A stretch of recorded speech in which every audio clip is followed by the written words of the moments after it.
켰습니다. 지금부터 시작하겠습니다. 제가 저번에 간단하게 소개드렸던 내용들처럼 저희 지금 맵실에서 저희가 개발하고 있는 관련 AI 알고리즘에 대해서 잠깐 간단하게 소개해드리겠습니다. 저희 저번에 했던 파트들 중에 첫 번째 파트인 이 AI 기반 이상치 탐지 모델 설계 파트에 대해서 이 파트에 들어간 기술들에 대해서 간단히 설명을 해드릴게요. 네.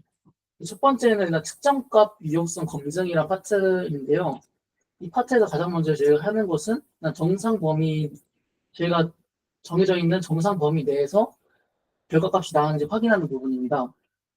그러니까 각 측정 항목이 저희가 있는데, 예를 들어 저희가 간단히 혈압 혈당부터 체온, 뭐 이런 기타 이제 저희 생체적인 리듬 신호 같은 거를 측정을 합니다. 여기는 저희가 정상적인 범위가 있는데, 이 범위 내에서 결과값이 잘 나왔는지 확인하는 부분입니다. 이제 이 측정값이 제가 이제 흔히 말하는 정상 범위 내를 벗어나거나 아니면 이제 이런 걸 비정상 값이라 하죠. 네. 이런 부분 나오면은 오류 가능성을 의심하는 그런 파트입니다.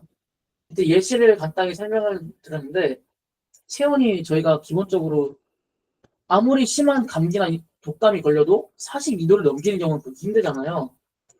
이런 것처럼 생리학적으로 불가능한 측정값이 나오면은 오류를 판정하고 이제 이 부분을 걸러내는 그런 파트입니다. 그 다음은 물리적 한계값 검증인데요. 이런 이제 이쪽은 센서나 장비 자체가 물리적으로 측정할 수 있는 범위가 있습니다.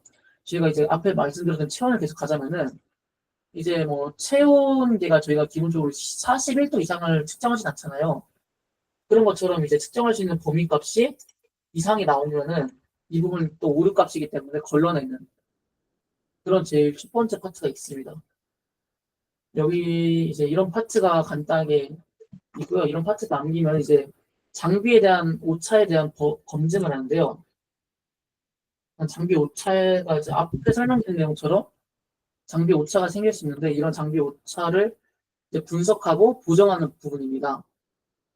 일단 저희가 뭐 여러 가지 센서 장비들이 있을 텐데 이제 다양한 기기가 있고 한데 이런 기기별 편차를 서로 분석을 합니다. 동일한 조건에서 여러 장비를 사용했을 때 기기마다 이제 미세한 그런 오차가 생길 수 있잖아요. 이제 이런 부분을 분석하는 거죠. 그리고 이제 특정 환경 영향도 이제 저희가 생각을 해야 되는데요. 저희가 뭐 간단히 집에서 측정할 수도 있는데 집에서도 뭐 침실이나 화장실, 부엌 다 온도 습도들이 다 다르잖아요. 그리고 이제 아침에 집에서 나오고 아침에 집에 측정을 했고 또 저녁에 갔는데 집에 또 측정을 하고 이런 것도 외부 환경에 따라 측정까지 충분히 변할 수 있습니다. 특히 저희가 소변 쪽을 저희 집중적으로 다루는 부분이다 보니까 특히 소변은 아침에 측정한 것과 저녁에 측정한 값이 완전히 다르기 때문에 이런 부분도 저희가 이제 영향을 생각을 해서 이제 고정을 하는 부분을 또 설계를 한다. 이런 파트가 있습니다. 앞에 부분은 이제 간단한 내용들이 좀 줄을 이루었는데요.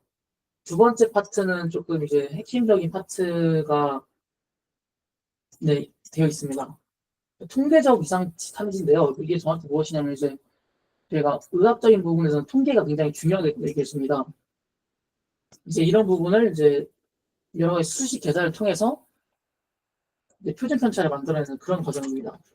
가장 핵심적인 부분이 J-스코어 기반 분석이라는 건데요. J-스코어가 무엇이냐면 표준화된 값으로 평균에서 얼마나 떨어져 있는지를 표준 편차를 기준으로 계산을 합니다. 일반적으로 그 절대값, Z 절대값이 2 또는 3 이상의 이상치로 간주를 합니다. 일단 이 부분에 대한 장점은 계산이 간단하고 이상값이 눈에 띄게 큰 경우에 유효한다는 게 좀 장점이 되겠지만 단점은 비정기 분포 데이터에는 좀 부적합하다는 거. 그러니까 정확하게 말하자면 사람마다 나타내는 그런 신체 리듬이 다르기 때문에 이런 부분에서는 이런 부분 좀 사용이 되기 어렵다는 부분. 여기서 정확하게 J-스코어에 대해서 조금 더 간단히 설명을 드릴 건데요. J-스코어가 뭐냐 하면은 이상치를 판단하는 이제 이런 수식을 J-스코어라고 하는데요.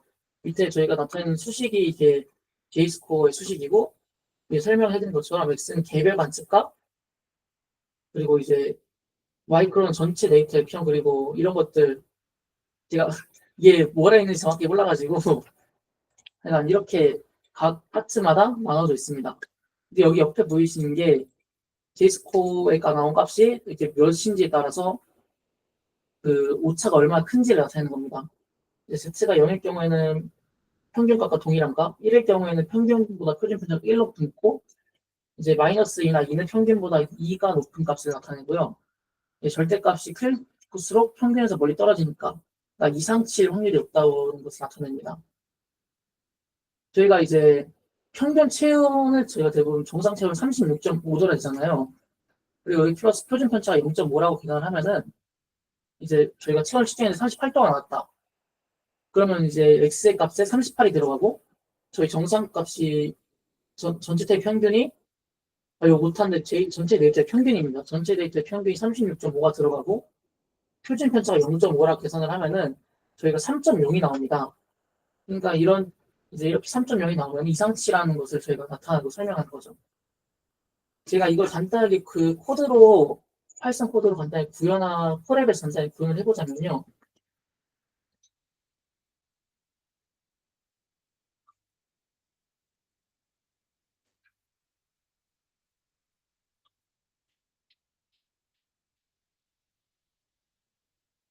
GPT한테 간단하게 JScore를 활용한 예제 코드를 만들어 달라고 부탁했었는데요. 여기 보면 데이터 체온값이 36.5, 36.6, 36.4 이렇게 쭉 가다가 38.0 하나 넣어놓고 36.5, 36.6 이렇게 나와 있습니다. 이제 이걸 실행시키면은 이 수식 계산을 통해서 이제 이상치 값을 걸러낸 거죠. 38.0이라는 결과값을. 이런 과정이 JScore 기반 분석이라는 파트입니다. 그 다음은 dbscan 클러스터링인데요. 이게 정확하게 설명을 드리자면은 제가 아까 JScore 기반 분석은 비정규 분포에 이제 조금 더 좀 비정규 분포엔 좀 부적합하다 했잖아요. 이제 이 dbscan 클러스터링은 비정규 분포 데이터에 조금 더 사용할 수 있는 그런 데이터를 분류하는 그런 알고리즘입니다.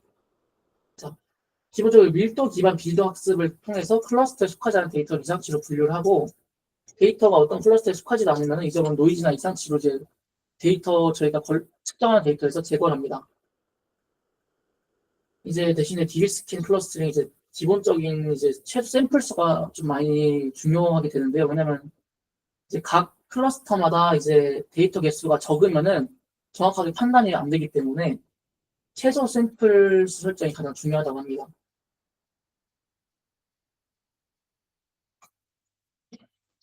가보겠습니다. 이제 그다음 패턴 기반 이상치 탐지인데요. 패턴 기반이 정확하게 뭐냐면 앞에서 통계적이 하면 이제는 이제 저희가 실제로 눈으로 보고 데이터 관련된 내용을 좀 다룬다는 쪽 파트인데요. 일단 가장 딥러닝 기반 패턴 인식부터 소개를 드리자면은 오토 엔코드라는 이제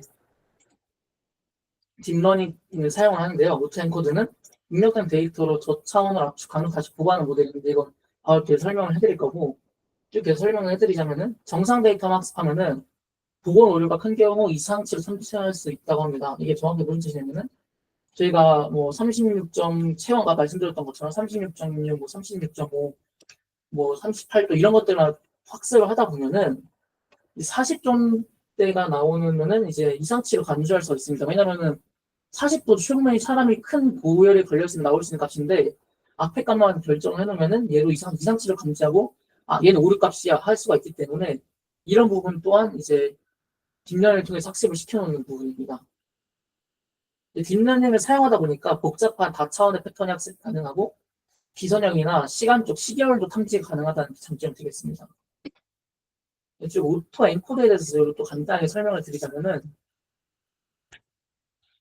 오토 엔코드는 데이터를 압축했다가 다시 복원하는 인공신경망 구조라고 하는데요. 주로 비지도 학습에 사용이 되고 이걸 사용하는 이제 핵심 목적은 데이터의 특징을 효율적으로 표현하고 이를 기반으로 원래 데이터를 복원하는 것이 이 기술의 핵심입니다.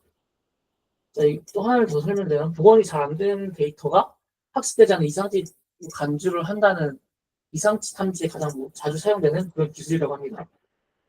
자, 뒤에 이어서 설명드리자면 이게 그 기본 구조 그림인데요. 여기 인풋 값이 들어가서 인코더가 이제 인코더 과정이 있습니다. 인코더 과정이 뭐냐면은 원래 가지고 있던 데이터들을 이제 압축시키는 과정입니다. 이 데이터를 압축을 시키고 이제 여기가 가운데 있는 값이 잠재 공간이라는 뜻입니다. 잠재 공간이라는 부분인데요. 잠재 공간이 뭐냐면은 잠재 표현들을 가지고 있는 것입니다. 잠재 표현은 이제 저희가 압축한 데이터들에서 핵심적인 부분들만 모아놓은 즉 데이터 핵심적인 특징만 요약해 놓은 벡터들의 모임을 잠재 표현이라고 잠재 표현이 있는 곳을 잠재 공간이라고 합니다. 어쨌든 이 인코더 과정을 통하고 잠재 공간을 거쳐서 잠재 공간을 거쳐서 디코더로 가게 되는데요. 디코더는 뭐냐면은 이제 잠재 표현으로부터 원래 데이터를 복원하는 그런 이제 파트라고 합니다. 이제 마지막에 입력된 값에서 다시 복원 출력되는 그러니까 복원된 값을 이제 출력을 해서 이제 처음에 들어갔던 값과 나중에 나온 값을 서로 비교하면 이제 복원 오차를 최소화하는 그런 과정이라고 합니다. 그리고 이제 쭉 설명을 드리자면 이제 정상 코어트넷 질환 또는 의상 데이터 식별인데요. 여기서부터는 좀 알고리즘보다는 그냥 데이터별 분석이 더 맞는 표현인데요. 이게 정상 코어트가 뭐냐면 정상군인데요. 정상군 내에서도 초기 질환 징후나 비정상적인 경우가 있을 수 있고 또 정상 데이터를 학습하는 후 그와 미묘하게 다른 패턴을 보이는 데이터 이상으로 탐지한다고 합니다. 이 뒤쪽 부분들은 이제 기술적인 면이 좀 중요하지 않은 부분이기 때문에 간단하게 설명하고 마치도록 하겠습니다. 그리고 이제 특정 질환 코호트의 이상 데이터 식별인데요. 정상 부분뿐만 아니라 특정 질환 코호트도 검사를 해야 됩니다.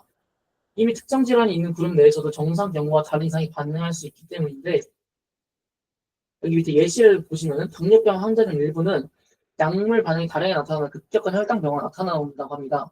이제 이런 부분들은 이제 이런 데이터 식별 과정을 통해서 걸러낸다는 거죠. 또한 이상 행동이나 악화 징후 등 예외적 탐지를 목표로 지금 탐지를 하기도 하고요.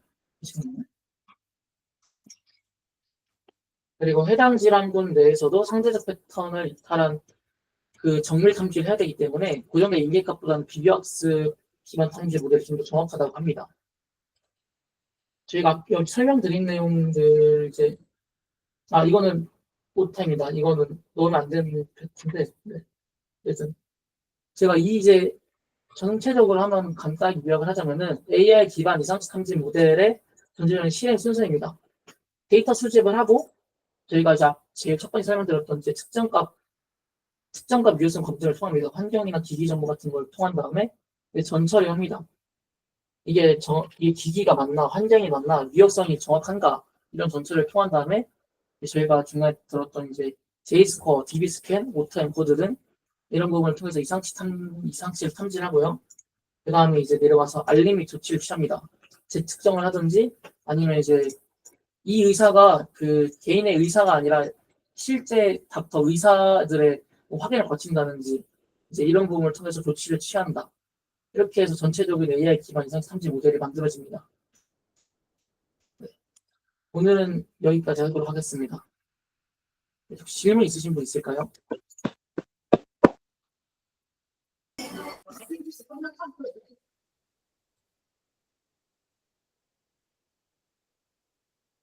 제가 하나 질문해도 될까요? 네. 이제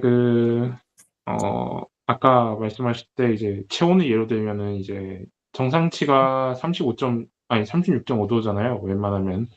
그렇죠. 근데 이제 기계마다 편차가 있고 하듯이 사람마다 이제 약간 다른 점도 있고 해갖고 예를 들면 우리 말씀하신 대로 그대로 체온으로 예를 들면 미열이란 게 있잖아요. 그렇죠. 약간 이게 정상 범주에 있으면서도 이게 어떤 사람에게서는 이게 정상일 수도 있는데 이게 어떤 사람에게서는 뭐라 그러죠? 약간 이제 증상이 있고 그 기계로 따지면은 이제 편차라 그러죠. 기계별 편차. 이 디스플레이 휴대폰을 따지면 디스플레이에 뭐 한지 현상이 나타난다든지 안 나타난다든지 그런 게 다 정상 범위 내에서 일어난다. 정상 범위 쪽에서 발생하게 된다면 그 미묘한 아예 확연하게 나타나는 차이 말고 미묘한 차이는 어떻게 좀 효과적으로 잡아낼 수 있을지가 좀 궁금합니다. 이제 그 부분은 네, 이제 저희가 이게 이 기기 이제 전체적인 걸 좀 설명을 드려야 되는데요. 잠시만요. 네. 네, 보시면 저희가 만든 게 이런 기기인데, 이런 기기는 개인마다 보게 됩니다. 그렇기 때문에 이제 개인의 데이터를 의사들이 직접 확인하고 측정해서 그걸 AI한테 미리 정리를 해서 심어둡니다. 그렇기 때문에 그 부분은 사람마다 다르게 나타나거나 좀 미열 같은 부분은 이제 의사한테 조금 AI가 구분할 수 없는 부분 의사한테 가서 이 정도 이 정도 미열이 나왔는데 이 온도는 감기인지 아니면 조금 그냥 단순히 열을 받은 건지 이런 부분을 직접 확인을 받습니다. 그러면 아직까지는 기술적으로 잡아내기 어렵다 이런 말씀이시네요. 근데 정확하게는 제가 이 담당 기술 개발이 아니기 때문에 정확하게는 네네. 모르겠지만 제가 가지고 있는 자료 내에서는 아직까지라고 설명을 못 드리겠습니다. 감사합니다. 네. 일단 질문 없으시면 다음 발표자로 넘어갈까요? 네. 네, 감사합니다.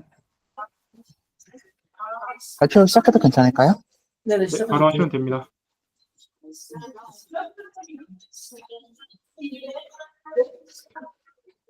잠시만요. 비행기가 정말 껐음. 네. 안녕하세요.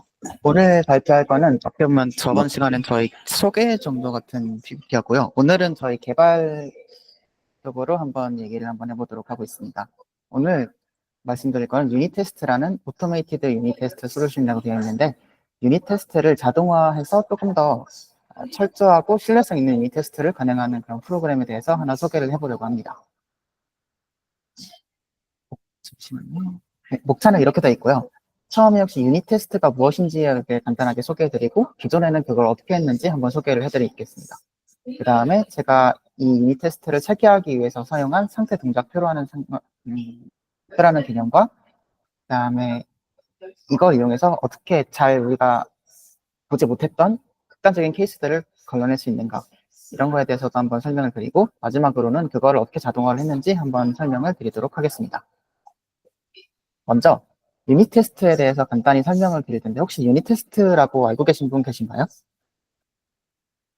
네, 간단하게 설명을 드리면은 어려운 개념은 아닙니다. 그냥 프로그램을 만들고 어떤 한 단위가 의도한 대로 작동하는지 검증하는 테스트. 그냥 쉽게 말하면 테스트입니다. 여기 예시 코드를 보면은 계산기를 만들고 이거 어레인지라고 해놨는데 이건 계산기를 뭔가 실험을 준비한다라는 뜻이고요. 그 다음에 액트, 실제로 실험을 진행한다. 지금 같은 경우는 calculator.add 2,3을 해서 2 더하기 3이 제대로 되는지 확인을 한번 하고 있습니다. 마지막으로 어설트 부분은 그 리절트가 진짜 우리가 이상한 값이 맞는지 확인하는 부분으로 이 리절트가 5가 맞냐라고 확인하는 식을 통해서 리절트를 진짜 확인을 하고 있습니다.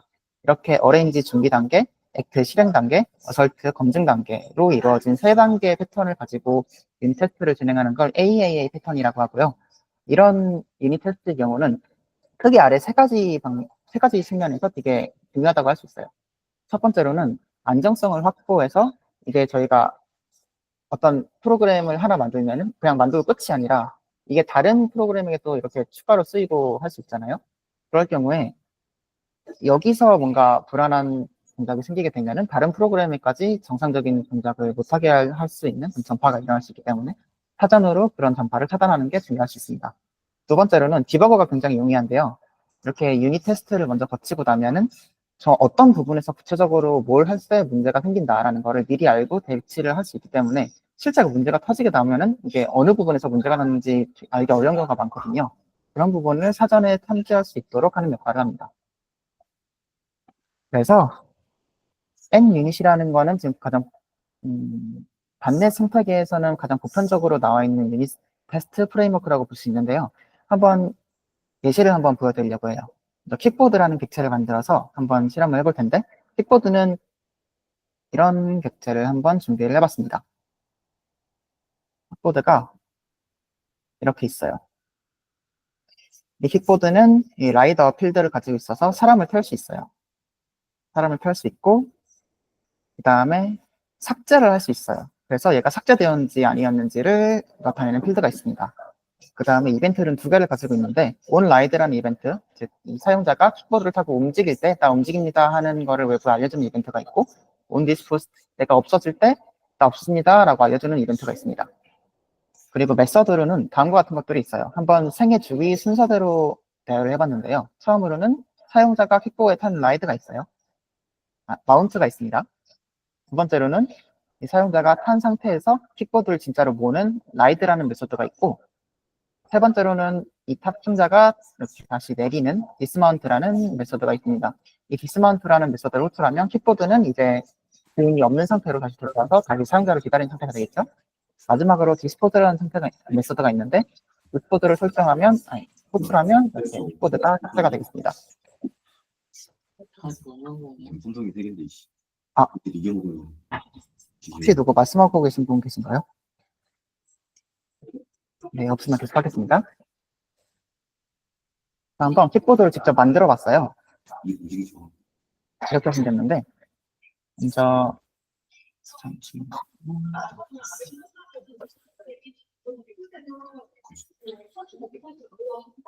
라이더가 있고, 그리고 킥보드가 삭제되었는지 안 되었는지를 나타내는 여기 필드가 있습니다. 그 다음에 라이드랑 온 디스포스 이것도 제대로 있고요. 처음으로 메서드, 마운트, 이 메서드를 생애 주기별로 한번 정렬을 해봤어요. 마운트가 있는데, 라이더가 타면, 그 킥보드의 라이더는 지금 입력받은 라이더로 설정을 해주는 역할을 하고 있습니다. 이 위에 있는 것들은 예외 처리 기능인데, 첫 번째로는 그 마운트한 라이더가 너릴 경우에는, 근데 킥보드에서 누군가를 태웠는데 걔가 아무도 없다라는 거는 보통 그냥 아무도 안 탔구나라는 걸로 인지를 해서 디스마운트 쪽으로 바로 내려가도록 처리를 해놨습니다. 그 다음에 만약에 킥보드 객체가 삭제됐는데도 누구를 태우려고 한다면 지금 너 삭제됐는데 누구 타려고 한다라고 경고를 내도록 설정해놨고요. 그 다음에 라이더가 지금 탑승해 있는 상태에서 새로운 라이더가 들어온다. 이럴 경우에는 지금 킥보드가 이미 다른 라이더가 타고 있다, 너 못 들어온다 라고 경고, 이렇게 예외를 던지도록 해놨고, 마지막으로 지금 타고 있는 라이더가 자격증이 없는 경우에는 지금 운전면허가 없는 자격증은 탈 수 없다 라고 경고를 내도록 해놨습니다. 라이드 같은 경우에는 지금 onRide.invoke 해가지고 라이드를 실행하면 나 지금 달리고 있습니다 라는 이벤트를 호출하도록 되어 있는데요. 위에 있는 것들도 예외 처리 부분입니다. 첫 번째로 킥보드가 삭제됐을 때 라이드를 호출하게 되면은 삭제된 애를 왜 지금 라이드 하려고 하느냐 하고 경고를 내보내고, 두 번째로 지금 사람이 타 있지 않은 상태에서 라이드를 하게 되면은 지금 사람이 타 있어서 라이드를 할 수가 없다, 이건 잘못된 동작이다 라고 경고를 해줍니다. 세 번째로 디스마운트가 있는데 이건 그냥 단순히 라이더에 너를 할당해주는 식으로 표현했고, 마지막으로 디스포스도 지금 is disposed를 true로 바꾸고 on disposed라는 이벤트를 지금 전파를 해주는 형식으로 표현했습니다. 위에 있는 것들은 추가적인 부분인데, 첫 번째로 내가 이미 삭제된 상태라면 또 삭제할 이유가 없으니까 그냥 리턴을 때려버렸고요. 두 번째로 지금 라이더가 타고 있는 상태에서 삭제를 하냐 그러면은 라이더를 일단 내리고 내가 삭제를 해야 될 테니까 디스마운트를 호출하고 그 다음에 삭제를 진행하도록 했습니다.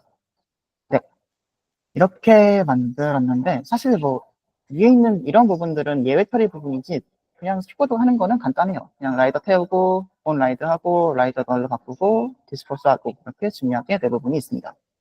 그러면 일단 이렇게 킥보드를 만들었으니까 테스트를 해봐야겠죠? 방금 소개했던 nUnit이라는 프레임워크를 사용해서 테스트를 한번 구현해봤습니다. 가장 쉽게 먼저 생각할 수 있는 거는 이 킥보드의 생애 주기를 따라가면서 얘가 잘 작동하는지 확인을 해보는 거예요. 이렇게 만들었어요. 첫 번째로는 킥보드에 라이더가 타는 거, 킥보드를 만들고 라이더를 만들었습니다. 얘는 지금 라이센스가 있는 라이더고요. 다음에 액트 부분에서는 킥보드에 라이더를 마운트함으로써 라이더를 태웠습니다. 어설트 같은 경우에는 지금 내가 태운 라이더랑 킥보드에 있는 라이더가 같은지 확인해서 그 라이더가 킥보드에 있는 잘 탔는지 확인했습니다. 두 번째 같은 경우는 라이드인데요. 어레인지 부분에서는 여기는 자세히 설명은 안 할 건데 라이더를 직접 태우고, 액트 부분에서는 실제 라이드를 하고, 어설트 부분에서는 이 onRide라는 이벤트가 제대로 호출이 됐는지 확인을 한번 할 겁니다.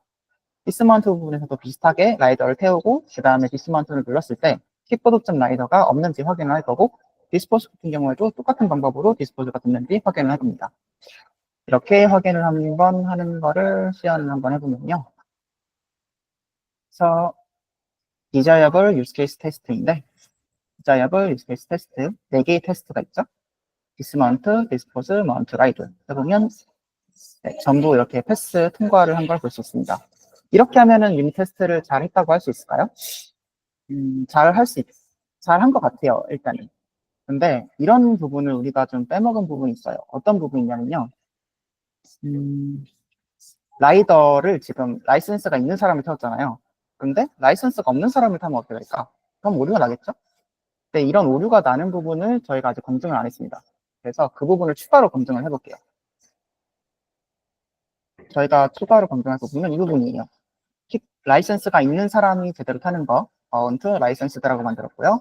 그 다음에 라이센스가 없는 사람이 타는 거, 마운트 not licensed 해가지고, 이럴 경우에는 액트 부분에서, 위에 같은 경우는 액트에서 마운트 라이더 해서 태우고, 어설트 부분에서 지금 라이더가 제대로 타는지 확인했다면, 지금은 액트를 하는 순간 지금 에러가 반환이 될 거예요. 그래서 어서스.throws.라는 메서드를 통해 가지고 이 행동을 실행하면은 이 오류가 나는지 확인을 한번 할 겁니다. 그래서 이 행동을 할 때 이 오류가 나면은 얘는 패스다라고 이 프레임워크가 인식을 하게 됩니다.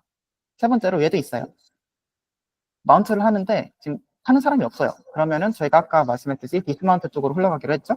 이런 경우에도 지금 얘를 액트를 한 다음에 지금 킥보드를 타고 있는 사람이 없는지를 확인 한번 할 겁니다. 네, 테스트를 한번 해볼게요. 보면 6개의 테스트, 4개였는데 6개의 테스트로 증가가 됐고 전부 패스가 된 거를 확인을 할 수 있습니다. 여기까지 했으면 이제 진짜로 다 한 것 같죠? 그런데 아직 검증하지 못한 부분이 있다고 하면은 믿어지실까요? 어떤 부분이냐면요. 킥보드에 누가 타 있어요. 근데 새로운 사람이 또 탈 때 과연 제대로 작동할까요? 혹은 킥보드가 삭제되었을 때 누가 새로 탄대요. 그러면은 그건 어떻게 검증할까요? 예, 여기서부터는 좀 많이 복잡해지기 시작해서 그래서 저희가 생각할 수 있는 모든 유스 케이스를 전부 다 테스트할 수 있는 코드를 작성을 해봤습니다. 지금 보면은 테스트 수가 굉장히 많아요. 아까랑 비교를 해보면요. 아까 두 번째에서 그 킥보드에 사람이 타는 부분은 이렇게 3개의 경우가 있었죠? 지금 같은 경우는 킥보드가 아무도 안 타 있을 때 누군가 탈 경우 3개. 킥보드에 누군가 타 있을 경우에 또 마운트가 들어올 경우 3개. 그다음에 킥보드가 삭제되었을 때 누군가가 들어올 경우 3개. 이런 식으로 상태가 굉장히 많이 늘어난 것을 볼 수 있습니다. 이렇게 보면은 그래서 19개의 테스트가 작성이 된 거를 볼 수 있어요. 네, 이런 식으로 유닛 테스트는 실제로 굉장히 많은 경우의 수를 가질 수 있고 진짜 작성한다면 끝도 없이 작성을 할 수 있기 때문에 실제 현장에서는 가장 간단한 기능을 먼저 물론 처음에 말한 이 기본적인 그러니까 정상적인 흐름은 당연히 테스트를 해야 되고 이렇게 일어나기 애매한 일들 중에서는 가장 가능성 있는 일들만 몇 개 뽑아서 이렇게 테스트를 해보고 넘어가는 방식을 사용을 하고 있습니다. 그런데 저도 처음에는 그렇게 해왔는데 개발을 진행하다 보니까 이 유닛 테스트를 구성을 하면서 이게 생각보다 많은 시간을 소요하게 되더라고요. 어떤 경우, 모든 경우를 다 검증을 해야 되기도 하고, 그다음에 좀 극단적인 경우로는 상태가 2개 이상, 독립적인 상태를 2개 이상 가질 경우에는 그 수가 진짜 기하급수적으로 늘어나기 때문에 이거를 체계적으로 정리하면서 자동화할 필요성이 있다고 생각을 했습니다. 그래서 저는 모든 케이스를 정리하기 위해서 이런 표를 구성을 했어요. 상태 동작표라는 건데요. 저는 시스템을 2개의 팩터로 구분을 했습니다. 하나는 시스템이 가질 수 있는 상태에 대한 팩터이고 하나는 시스템이 수행할 수 있는 기능에 대한 팩터예요. 한번 예시를 통해 확인을 해드릴게요. 방금 본 킥보드의 경우는 상태의 경우 3개의 팩터가 있고요. 동작의 경우는 크게 4개의 팩터가 있습니다. 설명을 해드리면 상태는 먼저 아무 라이더도 사지 않고 그 다음에 누군가가 탈 준비가 되어 있는 상태의 킥보드가 있을 수 있어요. 마운티드는 이제 누군가가 탑승을 하고 있는 상태의 킥보드이고요. 디스포스는 습득된 상태의 킥보드입니다. 이런 3개의 상태가 있고요. 그 다음에 행동 같은 경우는 누군가 타는 마운트, 탄 상태에서 주행을 시도하는 라이드, 그 다음에 탄 상태에서 다시 내리는 디스마운트, 그 다음에 킥보드를 삭제하는 디스포스가 있어요. 이렇게 표 형식으로 정리해두면 킥보드가 어떤 상황에 있든지 이 행동이 들어왔을 때 예상되는 결과를 적을 수 있게 됨으로써 가능한 모든 상태를 확인할 수 있습니다. 한번 간단하게 몇 가지 예시만 들어볼게요. 이건 처음에 했던 킥보드를 타는 경우에는 이게 되겠죠. 아이들에서 라이센스 있는 사람이 타는 거. 그다음에 이것도 한번 볼까요? 이미 사람이 타 있는 상태에서 라이센스가 없는 다른 라이더가 타려 그러면은 지금 유효하지 않은 오페레이션이다라고 경고를 해주고, 여기 볼까요? 사람이 타 있지 않은 상태에서 지금 나 출발하겠다라고 메서드를 호출하면 야, 지금 사람 안 타 있는데 어떻게 출발하냐라고 에러를 반환하는 거를 볼 수 있습니다. 이런 식으로 표를 정리하면 모든 얘가 가지고 있는 상황을 검증을 할 수 있어요. 맞아요. 모든 상황을 검증을 할 수 있는데 한 단계 더 나아가서 만약에 어떤 리스트 객체라든가 아니면은 펍섭 객체 같은, 그러니까 이벤트 대리자를 등록을 받을 수 있는 객체 같은 경우에는 어떤 동작을 하나만 검증하는 게 아니라 여러 어떤 동작을 연속적으로 검증하면서 그 동작이 회기가 제대로 되는지 확인을 해야 돼요. 그게 무슨 뜻이냐면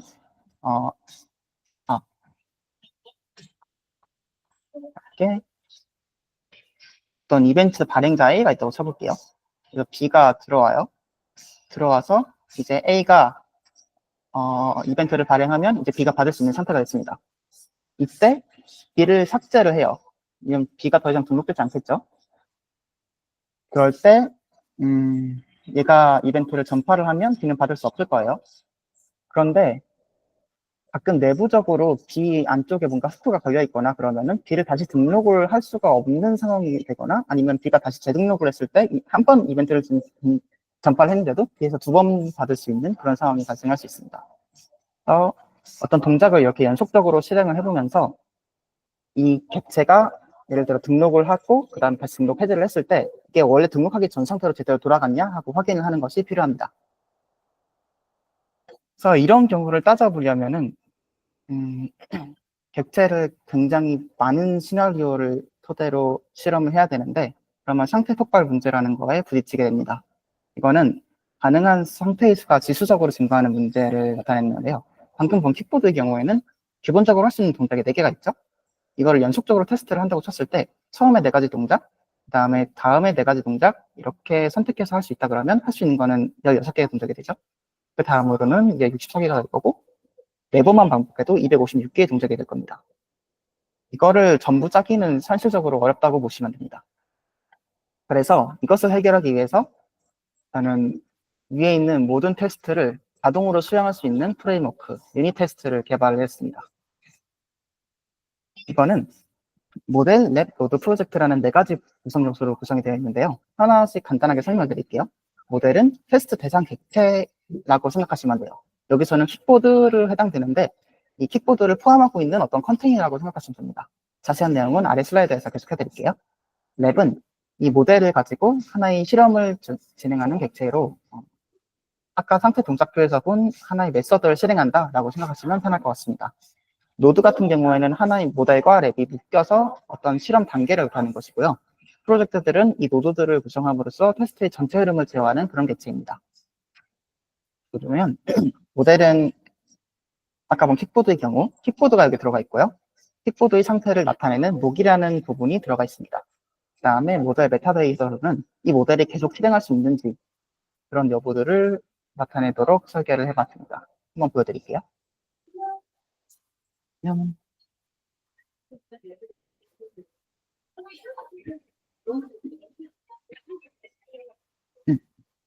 여기 킥보드가 있고요. 그 다음에 목인 경우에는 라이더, is disposed라는 게 밖에서 외부에서 따로 정의가 되어 있습니다. 이렇게 목을 따로 만든 이유는 킥보드의 객체에 접근하는 순간 그 객체의 상태가 변할 수 있기 때문에 이렇게 외부에 둔 것도 있고, 그 다음에 어떤 객체의 상태가 프라이빗일 경우는 그거를 보기 위해서 리플렉션을 사용해서 내부를 뜯어봐야 되는데, 그렇게 되면은 객체의 그 OCP를 위반할 수도 있고, 그 다음에 그런 과정에서 유수 소모가 클 수 있기 때문에 이렇게 목 객체로 어떤 객체의 상태를 외부에서 볼 수 있게 정의를 해놨습니다. 메타데이터 같은 경우에는 여기는 나와 있지 않은데 이런 부분들이에요. 이 모델이 계속 테스트를 수행할 수 있는지, 그리고 이 테스트 모델이 얼마나 더 테스트를 수행할 수 있는지, 지금까지 테스트된 테스트의 개수는 몇 개인지 이런 것들을 가지고 있습니다. 두 번째로 랩인데요. 랩은 우리 처음에 봤을 때 어레인지, 액터, 설피로 구성된 AAA 패턴에 대해서 한번 봤었죠? 그 AAA에 해당하는 함수들을 직접 받아서 어떤 모델이 들어왔을 때 그 세 개의 함수들을 차례대로 실행하면서 실험을 진행하는 객체입니다. 한번 보여드리면 기본적으로는 여기 어레인저, 리퍼, 어설터를 외부에서 받을 수 있도록 해놨고요. 여기 랩.execute 같은 경우에는 모델을 인자로 받아서 그 해당 들어오는 모델에 대해서 어레인지를 실행하고 그 다음에 액트를 실행하고 그 다음에 어설트를 실행하는 경우로 되어 있습니다. 이 세 과정을 모두 정상적으로 패스를 했다면 얘는 execute가 정상적으로 성공되었다라고 기록을 하고 이 과정 중 한 과정에서라도 지금 exception 에러가 발생하게 되면은 지금 어떤 과정에서 뭐가 발생되었다라고 그 에러를 기록하는 역할을 하고 있습니다. 네.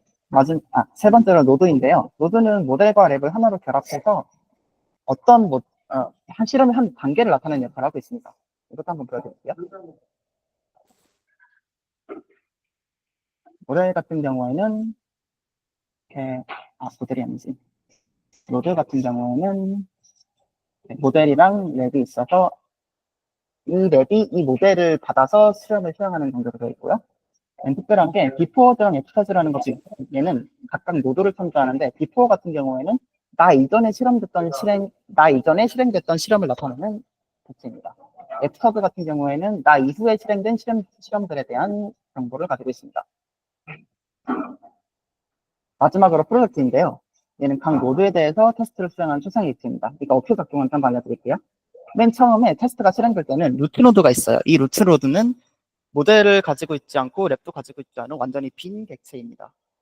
이 빈 객체는 아이들 노드로 들어가서 그 다음에 디자이너를 거쳐서 프리페어트 노드로 바뀌게 됩니다. 이거는 어떤 과정이냐면요. 디자이너는 내가 지금 이 노드 들어와 있는 이게 루트 노드겠죠? 루트 노드에 있는 모델을 바탕으로 이 모델이 상태에 기반해서 가능한 다음 실험들을 전부 내보내주는 그런 객체입니다. 한번 보실게요.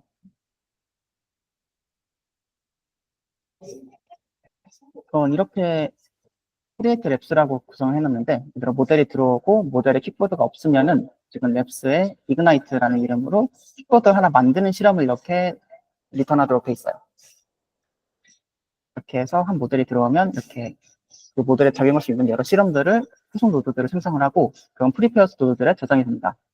그 다음 단계로는 프리페어스 노드에서 꺼내가지고 그 노드를 실제로 실험을 진행을 합니다. 실험을 해서 이렇게 결과물이 나오면은 이 노드가 더 이상 진행을 할 수가 없다라고 하면은 피니시드 노드에 들어가서 이제 끝나고 그렇지 않고 얘가 더 실험을 진행할 수 있다 하면은 얘를 아이들 노드로 다시 보내가지고 이 과정을 반복하게 됩니다. 그래서 프로젝트의 구조를 한번 보시면 이렇게 되어 있는데요. 맨 처음에 제가 아까 설명한 루트 노드를 만들어요. 얘는 널 인자가 들어간 거 보다시피 아무것도 없는 노드가 들어갑니다. 아이들 노드에 들어가고요. 처음에 아이들 노드에 뭔가가 있으면 노드를 꺼내서 지금 그 디자이너라는 객체에 맡깁니다. 그러면 디자이너 객체가 여기서 뭔가를 비동기적으로 그 디자인을 한 다음에 프리페어드 노드에 걔를 갖다 넣게 됩니다. 이후 과정도 볼게요. 그 다음에 프리페어드 노드들에 뭔가가 있으면 노드를 꺼내가지고 익스큐터를 하나 만들어서 실행을 합니다. 얘도 똑같은 방법으로 만들어져서 얘가 완료가 되면 피니시 노드에 들어가거나 아니면 다시 아이돌 노드로 들어가게 됩니다. 그 다음에 지금 움직이고 있는 디자이너랑 익스큐터가 둘 다 없으면 그리고 아이들 노드도 없고 프리페어스 노드들도 없으면 이제 테스트가 끝났다라고 가정을 해가지고 지금 이 Y물을 멈추게 됩니다. 이런 식으로 구성을 했고요. 그러면은 최종적으로 프로젝트는 한번 시연하는 거를 보여드릴게요.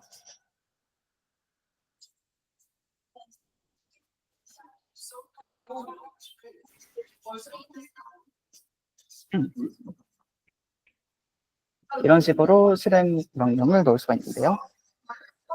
프로젝트는 저희가 방금 만든 이 프로젝트예요. 이 프로젝트 .run 해서 이 부분은 지금 저희가 노드를 연결할 수 있다고 했잖아요.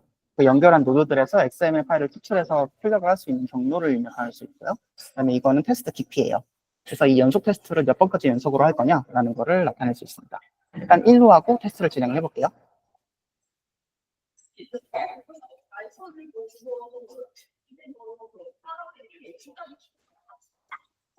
나가 또 왼쪽으로 가서 1, 2, 3, 4, 5. 원래는 빨리 되는데 현재 조금 시간이 지나가지고 느려지는 것 같아요.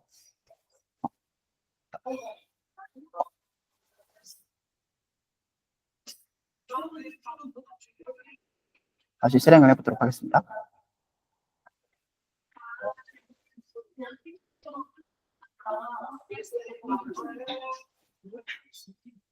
네, 여기 하나의 테스트가 실행됐고 0.64초 걸렸다라고 나와 있어요. XML 파일을 시각화할 수 있는 사이트에 들어가서 전화 보면은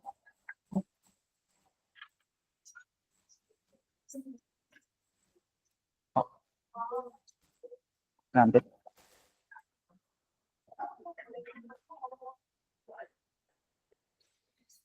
잠깐만요. 키보드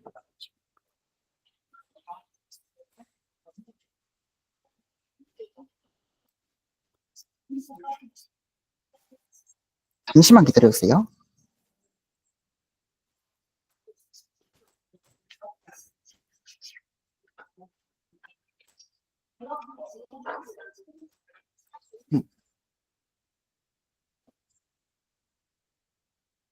보면 이렇게 실행한 테스트들을 볼 수가 있습니다.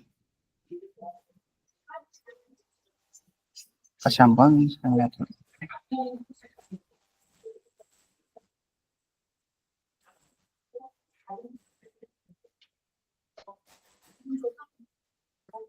네, 이렇게 나온 걸 볼 수 있습니다. 루트 노드에서 지금 이그나이트라는 실험을 하나 했다. 루트 노드에서는 저희가 아까 말했듯이 아무것도 없었으니까 킥보드를 만드는 실험을 하나 했겠죠. 그래서 지금 라이더는 널이고 디스포즈도 되진 않았다. 안쪽에는 이런 객체가 있다. 그리고 한 번 실행이 됐다. 이런 걸 볼 수 있습니다. 두 번까지 한번 만들어 볼게요.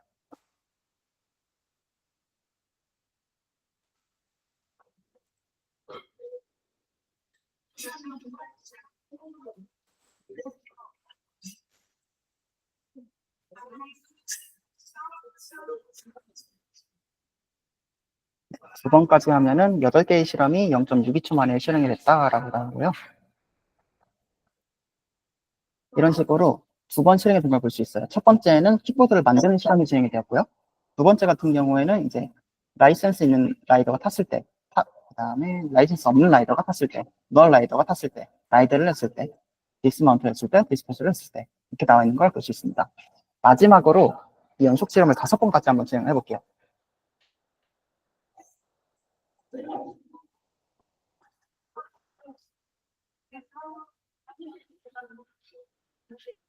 그러면 네, 역시 1초 만에 약 1000개의 실험이 진행된 걸 볼 수 있고요. 그러면은 한번 참전해 볼게요. 루트 노드에선 이그나이트가 실행이 됐고 그 다음 시험으로는 이런 하나, 둘, 셋, 넷, 다섯, 여섯, 7개의 실험이 실행이 됐습니다. 이거 같은 경우에는 지금 마운팅인데 라이센스 없는 사람이 타면은 에러가 났었죠? 그렇기 때문에 후속 실험이 더 이상 진행되지 않아서 여기서 막힌 거를 볼 수 있습니다. 사람이 탄 경우를 한번 볼게요. 탄 상태에서 이렇게 또 다른 사람이 타려고 할 때 얘도 성공을 한 걸 볼 수 있고 좀 얘는 에러가 나서 성공을 한 겁니다. 그다음에 같은 사람이 탔을 때도 지금 성공을 한 걸 볼 수 있고 일단 사람이 탔으니까 라이드를 해야겠죠? 네, 라이드를 했을 때 이렇게 경우를 확인할 수 있고 그 다음에 또 라이드를 했을 때 라이드 당연히 돼야겠죠? 그 다음에 디스먼트를 했을 때까지 석시대로 끝난 거를 볼 수 있습니다. 이렇게 하면은 5개로 이어지는 모든 흐름을 전부 검상을 할 수 있고 그 중에서 어떤 게 틀렸는지, 어떤 게 맞았는지를, 어떤 맥락에서 틀렸는지 맞았는지를 확인할 수 있기 때문에 굉장히 철저한 테스트가 가능합니다. 네, 이렇게 해서 시연을 마치겠고요. 시간이 좀 지체된 것 같아서 이 부분을 넘어가도록 하겠습니다. 여기까지 발표를 했는데 혹시 질문 있으신 분 있으실까요?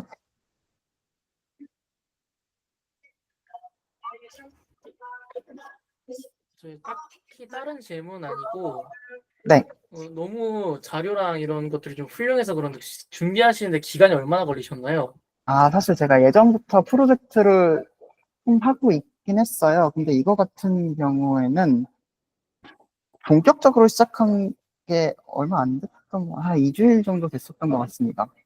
근데 요즘 학교에서 할 게 좀 많아가지고 개발에만 집중할 수는 없는 상황인 것 같아요. 그래서 가끔 제 블로그가 있는데 그 카톡에 한번 넘겨드릴게요. 거기 오시면 제가 어떤 것들을 할 수 있는지 조금 보실 수 있을 것 같습니다. 네, 아무튼 대답 드리면 이걸 만들기만 한 건 2주일인데 구상 자체는 좀 옛날부터 했어요. 한 올해 1월 달부터 이런 게 있으면 좋겠다. 근데 1월 달에는 이걸 만들 엄두가 안 났었거든요. 너무 구상만으로 너무 복잡해져가지고 이걸 내가 지금 하는 게 효과적일까라고 생각을 했는데 개발을 계속 진행하다 보니까 유닛 테스트를 할 상황이 너무 많이 늘어나서 이거 그냥 개발하는 게 좀 더 싸게 먹히겠는데? 라고 생각을 해가지고 개발을 하게 됐습니다. 네. 또 질문 있으실까요?